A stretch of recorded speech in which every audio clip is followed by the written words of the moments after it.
तो मैंने आपको क्या कहा था ईडीएम इलेक्ट्रोड के लिए आपको लेक्चर देखने के लिए, आपने सभी ने देखा लेक्चर? आदत है, ऐसा क्यों हुई? अच्छा ओके ठीक है, चलो तो एक काम करते हैं। मेरे पास एक हाँ वो बेसिकली वो मेरे ध्यान से उतर गया था किसी कारण से। हम्म, चलो देखो बेसिकली ये मेरे पास क्या है, ये एक मेरे पास पेन ये कैविटी है for example, right? This is the cavity, है ना? अब ये कैविटी जो है, अब इसके अंदर बाकी सभी वीएमसी वर्क हो सकता है, फिर कोई चीज हो सकती है, लेकिन अब जैसे ये है, ये छोटा छोटा पोर्शन है ये वाला, ठीक है?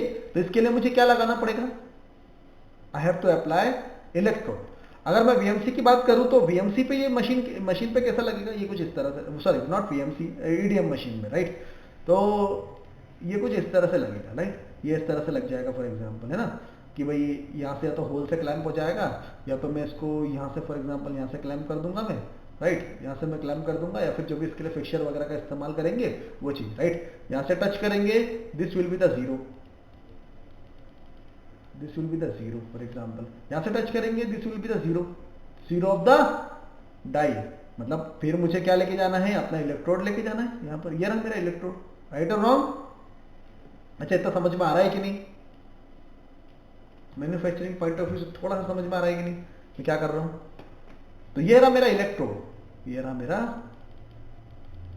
इलेक्ट्रोड, ठीक है? वैसे इलेक्ट्रोड एक और कहां पर होगा, यहां पर होगा, ये देख एक इलेक्ट्रोड यहां पर होगा, सेम इलेक्ट्रोड रहेंगे, कोई प्रॉब्लम नहीं। देखो ये रहा एक इलेक्ट्रोड यहां पर रहेगा, आए कि नहीं समझ में?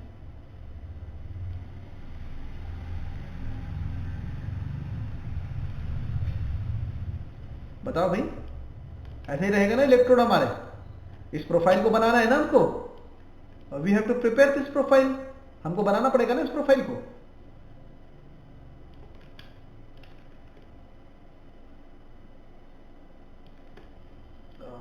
देखो बेसिकली अभी देखो क्या होता है, कनेक्ट अगर पास पास में है तो कनेक्ट कर सकते हो, लेकिन मटेरियल ज्यादा वेस्ट होगा ना फिर उसके अंदर।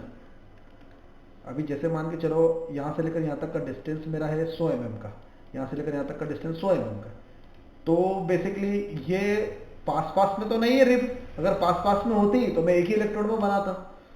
अभी मेरे पास मटेरियल अवेलेबल है फॉर एग्जांपल, तो मैं छोटे छोटे इलेक्ट्रोड बनाऊंगा ना सबके लिए, तो राइट और रॉन्ग? नहीं ऐसा नहीं हो सकता भाई, नहीं नहीं, वो क्योंकि एक रफिंग के लिए होता है, एक फिनिशिंग के लिए होता है, राइट? एक वैसी चीज होती है, तब जब वो ब्लैक हो जाता है ना, वहां पर कार्बन जम जाएगा फॉर एग्जांपल, कभी देखा होगा आपने, हाँ कार्बन वगैरह जम जाएगा तो प्रॉब्लम होती है। लेकिन यह है कि एक इलेक्ट्रोड के दूसरे फेस से हम लोग दूसरे इलेक्ट्रोड तैयार कर सकते हैं बाय द वीएमसी ऑपरेशन। ऐसा नहीं हो सकता कि हम हर इलेक्ट्रोड हर जगह लगा रहे हैं, ऐसा नहीं होता, राइट? वैसी चीज है, ठीक है? तो हाँ, वो इसलिए क्योंकि जो है ना वो रफिंग का जो काम करते हैं ना, रफ इलेक्ट्रोड, जैसे फॉर एग्जांपल किचन वेयर के प्रोडक्ट बना रहे हैं जैसे मैंने आपको बताया था, और वो अगर कॉपी बना रहे हैं तो वहां पर वहां प्रिसाइज मायने नहीं रखता, फिर चीज वहां प्रिसीजन मायने नहीं रखता, और जहां पर हाँ हाँ हाउस होल्ड में कर लेते बिल्कुल सही। अभी वहां पर अगर इतना बड़ा कॉपर का इलेक्ट्रोड है, और यहाँ पर सिर्फ कॉपर के इलेक्ट्रोड के अंदर से सिर्फ इतना सा रिब कटा हुआ है फॉर एग्जाम्पल, और ये सिर्फ यही चीज बन रही है, तो भाई वो इतने सारे मटेरियल को छोड़ेंगे थोड़ी ना। तो भाई कॉपर महंगा होता है ना, महंगा होता है, वहां पर फिर बात कॉस्टिंग की आ गई, क्लियर? चलो वो तो बेसिकली एक जुगाड़ वाली चीज है, राइट? लेकिन स्टैंडर्ड आईएसओ स्टैंडर्ड ये बोलता है कि भाई ऐसा नहीं किया जाता, राइट? चलो तो ये मेरे पास क्या है, ये मेरे पास एक ये प्रोफाइल दिख रही है आपको, ये प्रोफाइल है, ओके? मुझे इसके लिए क्या करना है, इलेक्ट्रोड बनाना है, ठीक है? तो मैंने बोला कि एक इलेक्ट्रोड बना के दिखाता हूं मैं आपको, क्लियर है? ठीक है, इस कैविटी के लिए, ठीक है? अच्छा पहले तो मैं अगर लेक्चर अगर आपने देखा होगा तो मैं पूछना चाहूंगा कि रफिंग इलेक्ट्रोड और फिनिशिंग इलेक्ट्रोड के बीच में अंतर क्या है? What is the difference between roughing electrode and finishing electrode? और what is the spark gap, एक और क्वेश्चन रहेगा, what is the spark gap?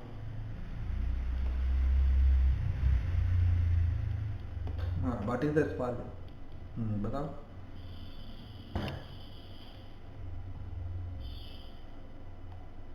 या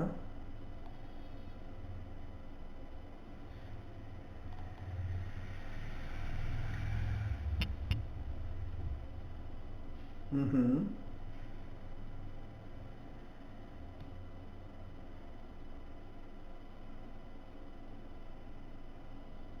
हाँ बिल्कुल। इलेक्ट्रोड साथ में चाहिए। मटेरियल तो कॉपर है ना वो। अभी फॉर एग्जांपल जैसे जैसे कि एग्जांपल के लिए देखो। अच्छा एक बात बताओ, जैसे मोटर, मोटर समझते हो? मोटर के अंदर एक आर्मेचर होता है, राइट? आर्मेचर के अंदर वाइंडिंग होती है, कॉपर वाइंडिंग। अब जब मोटर ये जब आर्मेचर मैन्युफैक्चरिंग हो रहा होगा, तो कई बार ऐसा होता है ये वाइंडिंग खराब, इसके ऊपर सही तरीके से राउंड नहीं होती, राइट? अगर एक वायर है, मतलब एक वायर का वो है, पूरा रोल है, उसमें से मान के चलो 20% जो वायर होता है ना, मान के चलो वो कट के बाहर निकल गया, खराब निकल गया, तो क्या वो वेस्ट है क्या? टेल मी।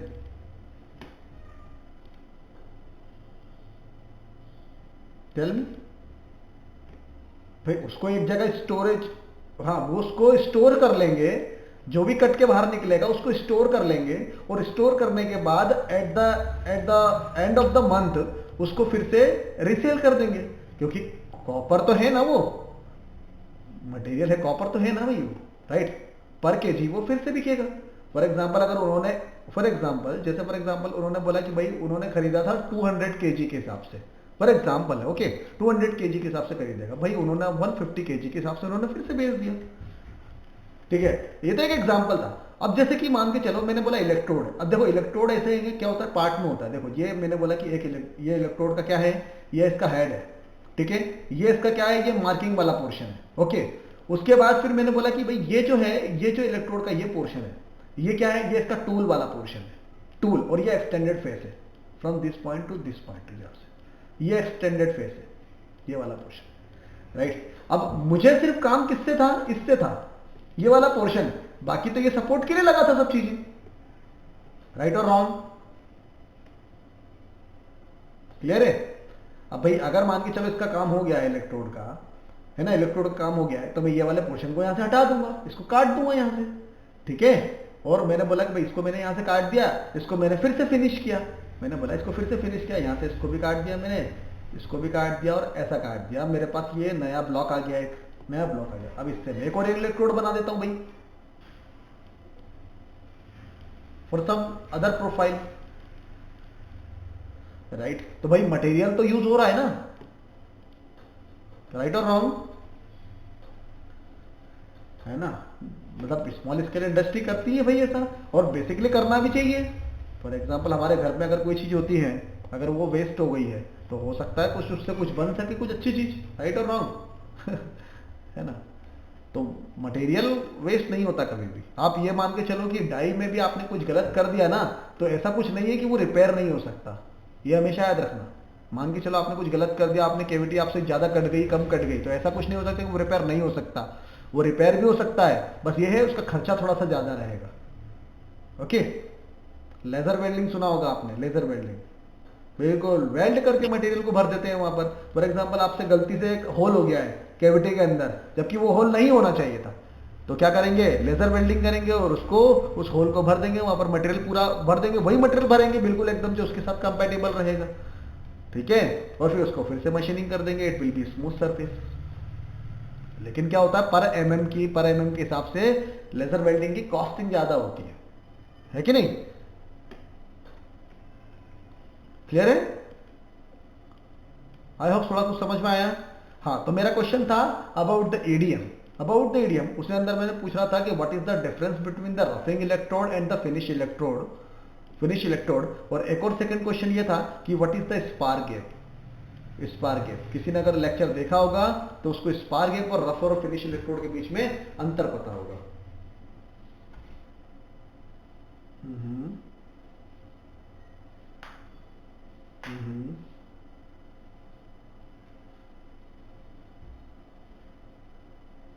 हम्म।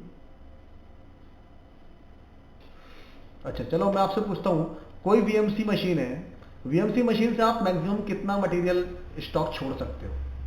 अगर मैं आपसे पूछूंगा कि आपको एक होल काटना है ये वाला, तो अगर मैं पूछूंगा कि इसके अंदर कितना स्टॉक छोड़ पाओगे आप, ये बताओ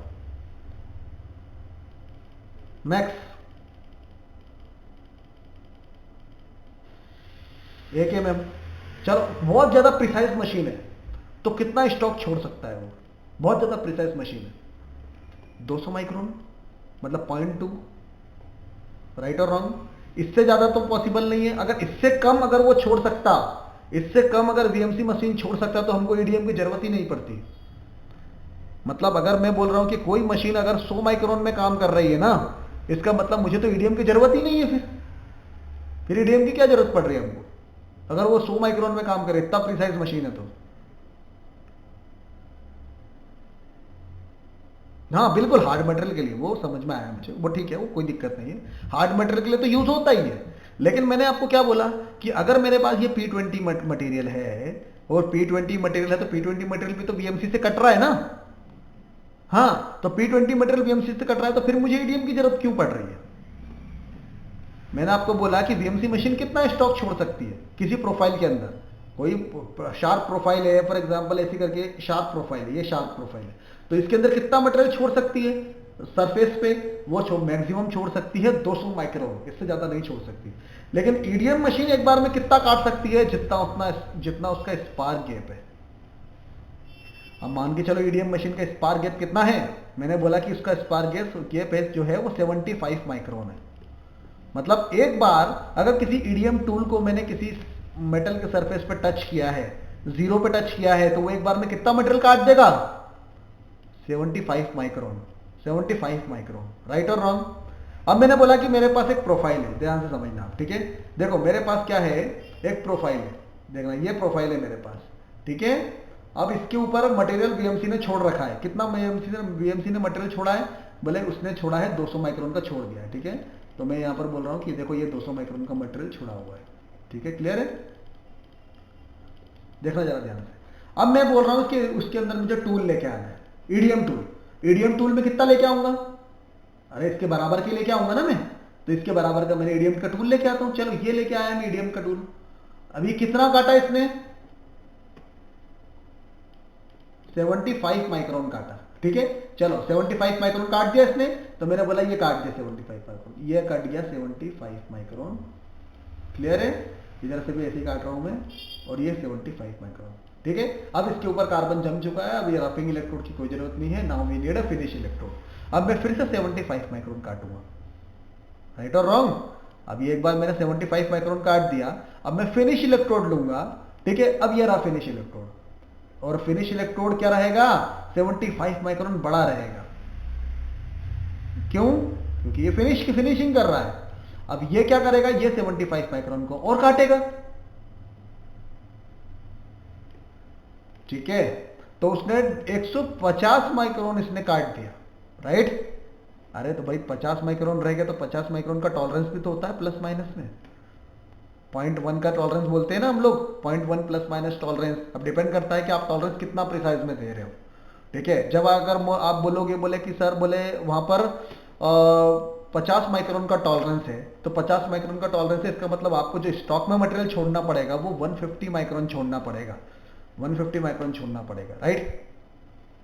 है ना? मैंने कोई स्पेसिफिक मशीन के बारे में बताया कि 75 माइक्रोन उसका क्या है, 75 माइक्रोन क्या है उसका, कि स्पार्क गैप है। आया क्या नहीं समझ में? क्लियर हुआ?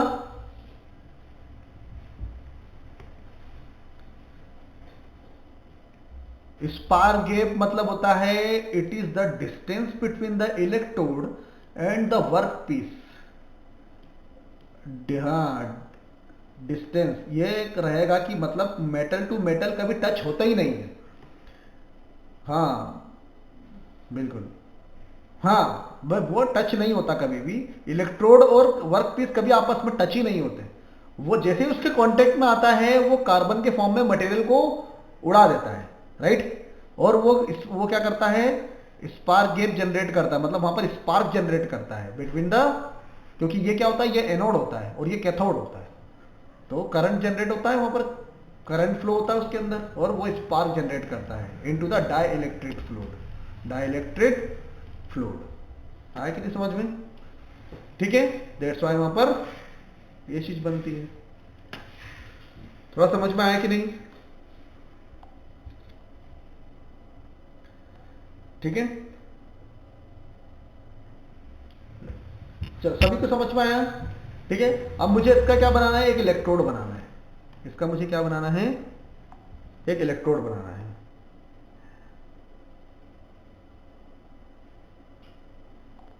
ठीक है, चलिए इसका इलेक्ट्रोड बनाते हैं। कैसे बनेगा इलेक्ट्रोड? मैं इलेक्ट्रोड बनाऊंगा 0 0 पे, ओके, 0 0 पे इलेक्ट्रोड बनाऊंगा। तो मैं क्या करूंगा, इसका एक सरफेस ले लेता हूं। ठीक है, मैंने बोला ऑफसेट सरफेस ले लेता हूं।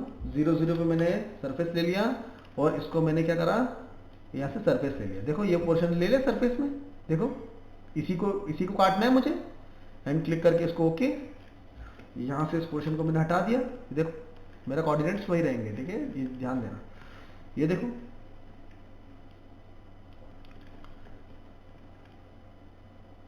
ठीक है।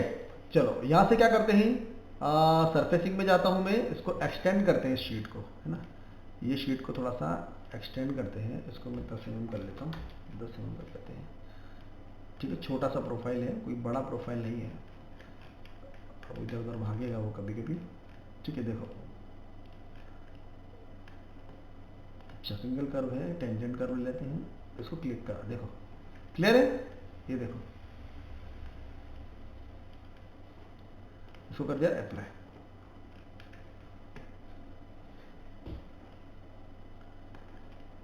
क्लियर है? अब अगर मैं इसको देखूंगा कि भाई ये किस तरह से नजर आ रहा है, देखो ये कुछ इस तरह से। अब छोटा सा, तो जितना बड़ा प्रोफाइल है उतना तो बड़ा इलेक्ट्रोड बनाओगे नहीं, थोड़ा सा कम से कम बड़ा बनाना पड़ेगा, राइट और रॉन्ग?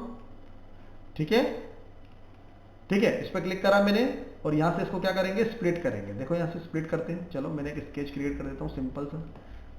यहां से मैंने इसको करा, एक स्केच ले लिया और यहां से ऐसा करके स्केच ले लेते हैं। ठीक है, डिस्टेंस देते हैं, यहाँ से इसका डिस्टेंस दे देता हूँ मैं 5 mm का, इनफ है, 5 mm डिस्टेंस देते हैं। And from this point two this point, ये ध्यान रखना कि डिस्टेंस हमको जो देना है, जो हम लोग दे रहे हैं, ये जरूरी है। ठीक है, ये जरूरी डिस्टेंस है, ये जो दे रहे हैं हम लोग डिस्टेंस। ओके, चलो ठीक है कि भाई यहाँ से लेकर यहाँ तक का मैंने डिस्टेंस का 5 mm दिया है और ये भी यहाँ से लेकर 5 mm दिया है, मतलब ये फेस से यहाँ तक का 5 mm डिस्टेंस है, इस फेस से यहाँ तक का 5 mm डिस्टेंस है। ओके, ठीक है, चलो अब यहाँ से इसको क्या करते हैं, हटाते हैं यहाँ से लिया मैंने सरफेस और ट्रिम शीट ले लेते हैं। ट्रिम शीट में मैंने शीट को क्लिक किया और यहाँ से मैंने लिया कर्व नॉर्मल वेक्टर ले लेते हैं। वेक्टर कौन सा है भाई, ये इधर वाला ले लेते हैं। ओके, ये हो गया, इसको कर दिया मैंने, ओके कट गया है, लेकिन ये वाला पोर्शन काटना है, डिस्कार्ड कर दिया एंड क्लिक ओके। ये देखो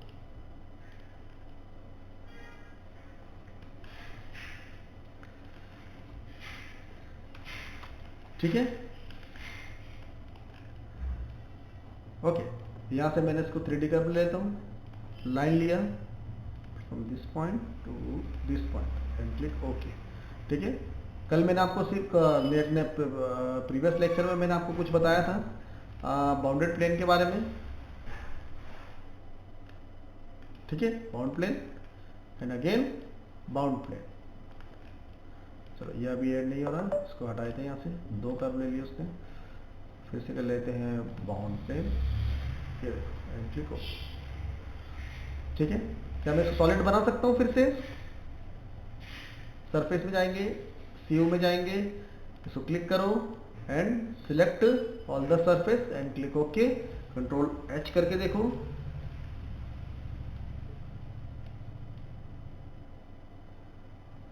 सी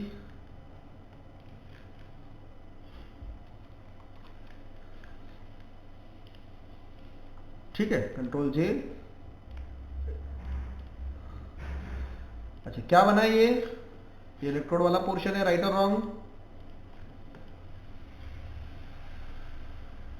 ठीक है, ये इलेक्ट्रोड वाला पोर्शन है। अभी ये इलेक्ट्रोड का जो हमारा टूल वाला पोर्शन है ना, ये वो क्रिएट हुआ है, ये वो क्रिएट हुआ है। अब इसके ऊपर यहां पर अब और पोर्शन डिजाइन करना है। ठीक है, वो क्या रहेगा, यहां पर मैं इसका सेंटर ले लेता हूं। मैंने बोला था रेफरेंस, हमेशा याद रखना कि रेफरेंस ले ले करो भाई। रेफरेंस लेने से फायदा ये होता है कि उस वो स्केच एज अ रेफरेंस हो जाता है जो भी आप प्रोफाइल क्रिएट कर रहे हो, राइट। तो यहाँ से मैंने लिया सेंटर रेक्टेंगल और इस पर मैंने क्लिक कर दिया। अब यहाँ से मैंने बोला कि भाई देखो, अब सेफ्टी पर्पस के लिए जब भी हम लोग डिज़ाइन करते हैं तो मैंने बोला यहाँ से ये जो एज रहता है इसका डिस्टेंस मेंटेन करना है कम से कम 5 mm मिनिमम, है ना। मिनिमम 5 mm क्यों? ताकि उसकी मशीनिंग भी तो करना है भाई उसकी इलेक्ट्रोड की, है ना। यहाँ से भी मैंने 5 mm ले लिया, देखो यहाँ से मैंने 5 mm ले लिया। बाकी बहुत छोटा इलेक्ट्रोड बनेगा लेकिन मैं आपके लिए छोटा ही क्रिएट कर रहा हूँ, ठीक है। चलो ये हो गया, देखो, ठीक है। इसको मैंने कर दिया,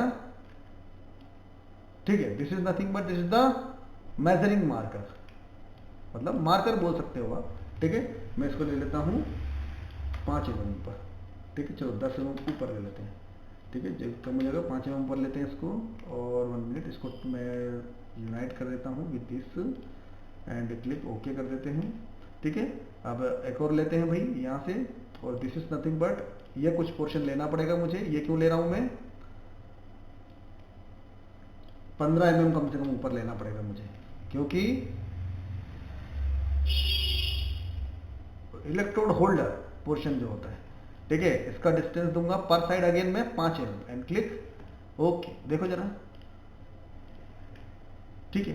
तो ये क्या बनाया मैंने? ये इस पोर्शन के लिए इलेक्ट्रोड बनाया। मतलब अगर मैंने बोला, अब देखना मेजरिंग मार्कर जो मैंने आपको बोला था कंट्रोल जे करके, ये प्रिसाइज डायमेंशन है, ओके। ये जो मेजरिंग मार्कर वाला पोर्शन दिख रहा है ना, 1 2 3 and this is the 4 and click okay. तो this is the measuring marker. मैंने बोला कि इसको मैं कलर कोड कर देता हूँ। ये मेजरिंग मार्कर वाला पोर्शन है मेरा, क्लियर है। ये मेजरिंग मार्कर वाला पोर्शन है, ठीक है। अब देखो, अब बेसिकली अगर मैं बात करता हूँ, मैं काम करता हूँ कि इसका डायमेंशन, चलो यहाँ से लेकर यहाँ तक कितना डायमेंशन है?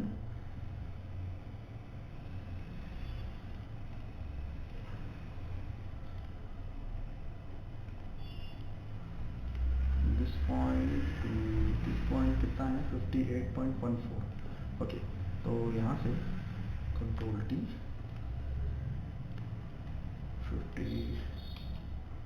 58.14 कॉपी एंड क्लिक, सी, ठीक, क्लियर है। 2 इलेक्ट्रोड हो गए मेरे पास, ठीक है। इसी तरह से यहां पर एक और इलेक्ट्रोड रहेगा। कहां पर रहेगा भाई? यहां पर रहेगा इलेक्ट्रोड। इसी तरह से यहां पर भी इलेक्ट्रोड रहेगा, यहां पर भी रहेगा और वहां पर भी रहेगा। राइट और रॉन्ग? प्लीज रिप्लाई मी, ठीक है। तो भाई इसके अंदर मान के चलो कोई रेफरेंस कट वगैरह है, तो ये तो हमारा इंसर्ट वाला पोर्शन है, तो रेफरेंस कट फिर भी हमको देना पड़ेगा, क्योंकि जो पूरा कैविटी होगा उसके हिसाब से रेफरेंस कट देना पड़ेगा हमको, राइट। तो मैंने बोला कि रेफरेंस कट दे देते हैं इसके लिए। मैंने बोला कि यहाँ पर मैं रेफरेंस कट दे देता हूँ, सिंपल सा छोटा सा, और यहाँ से ठीक है। ये रेफरेंस कट हो गया मेरा। कंट्रोल जे, यहाँ पर 1 एंड ये 2, इसको क्लिक करा मैंने इसको, और this is the white and click okay, ठीक है। अच्छा, क्या लगता है आपको ये हो गया पूरा कंप्लीट? ये मैंने क्यों दिया है पोर्शन ये वाला? अच्छा बताओ मुझे, ये पोर्शन क्यों दिया है?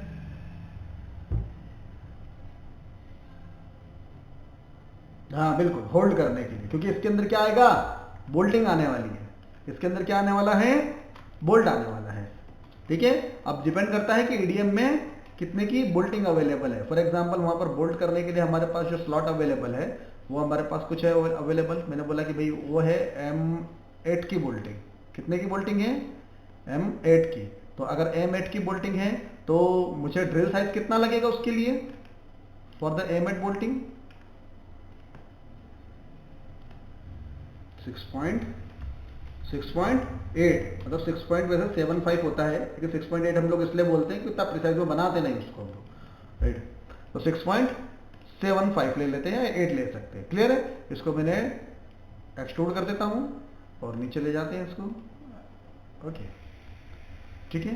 और 15 mm क्यों लिया था हम लोगों ने? क्योंकि भाई कम से कम इसको अंदर हमको कुछ ना कुछ तो डालना पड़ेगा ना, दैट्स वाई, है ना। ये कर दिया इसको and subtract, see, this is nothing but this is the drill size for the M8, drill size for the M8, clear है।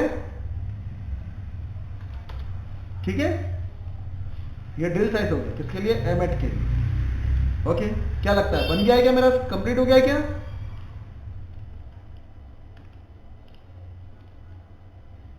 बताओ भाई, चलो बताओ, ये मैंने क्यों दिया है भाई, ये मैंने ये डिस्टेंस क्यों दिया है, वाई?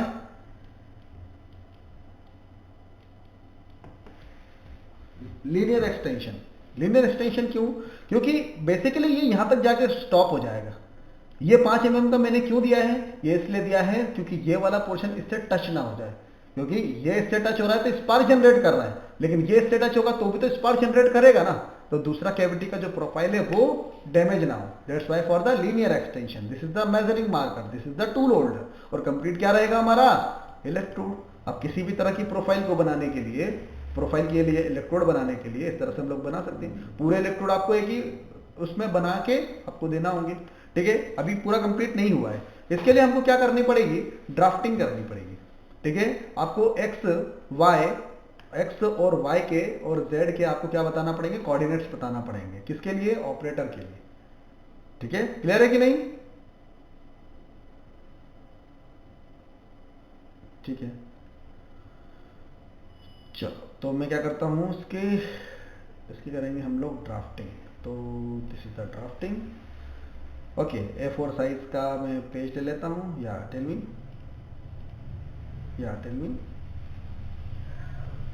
हाँ फिर बोलिए क्या बोल रहे हो। ऐड नहीं किया, स्पार गैप ऐड नहीं किया, बिल्कुल सही, हाँ बिल्कुल सही। तो यहाँ से एक काम करते हैं, स्पार गैप ऐड करना है मुझे, ठीक है। तो इसका मतलब ये जो रहेगा, ये इलेक्ट्रोड कितना बड़ा हो जाएगा भाई, मैं बोल रहा हूँ रफिंग इलेक्ट्रोड बना, चलो फिनिश इलेक्ट्रोड बनाना है मेरे को, डायरेक्ट फिनिश इलेक्ट्रोड बनाना है। तो मैंने बोला कि भाई 75 माइक्रोन ले लेते हैं। 75 माइक्रोन मतलब क्या हुआ, बताओ भाई, पर साइड,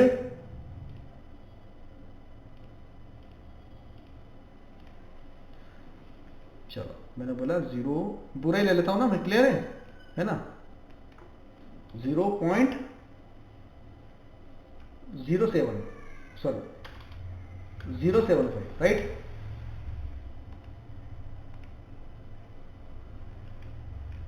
पर साइड, तो टोटल कितना हो गया वो,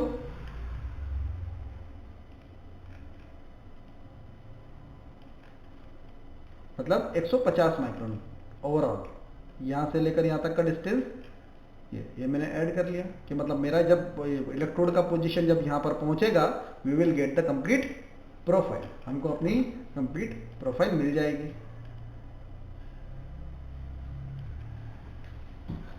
और माइनस किया, इलेक्ट्रोड में से माइनस किया है ना मैंने, हाँ बिल्कुल है ना।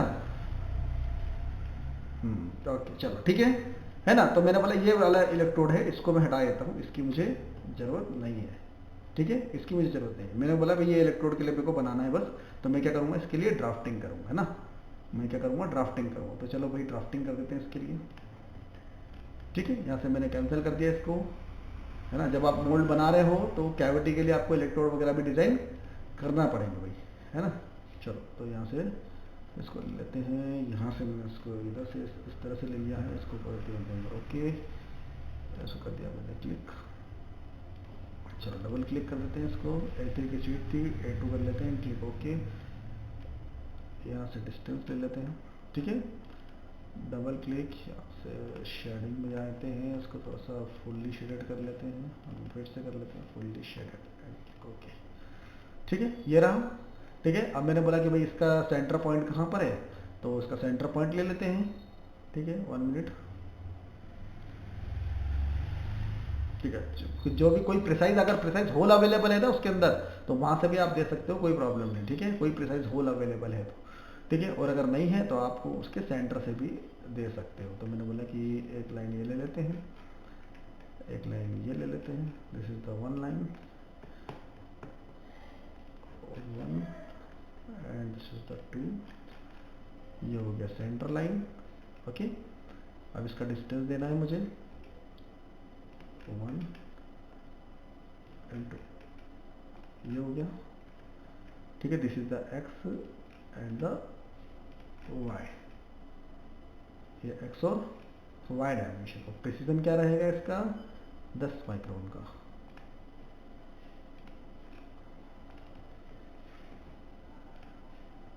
2 पॉइंटर, ठीक है।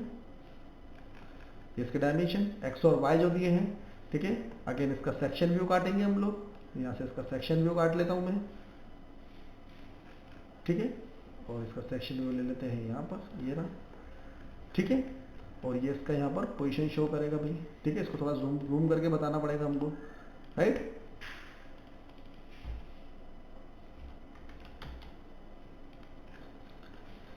ठीक है। अब इसकी पोजीशन Z में मुझे बतानी पड़ेगी कि Z कहाँ तक जाने वाला है, तो इसके फेस तक बताएंगे, ठीक है। इसका फेस भी जो है वो प्रिसाइज डायमेंशन वाला है, राइट। तो यहाँ से मैंने इसको ले लिया रैपिड, इसके टॉप वाले फेस से ले लेते हैं भाई, यहाँ तक का डायमेंशन कितना रहेगा, तो बोले भाई ये इतना रहने वाला है, 25 का डायमेंशन है, राइट। और ये कहाँ पर जाने वाला है भाई, यहाँ से यहाँ तक की इसकी क्रॉस पोजीशन जो रहेगी वो यहाँ से लेकर यहाँ तक रहेगी 6.5 तक की। डबल क्लिक करते हैं इसके ऊपर और इसको मैं 2 पॉइंटर तक ले लेता हूँ एंड क्लिक ओके।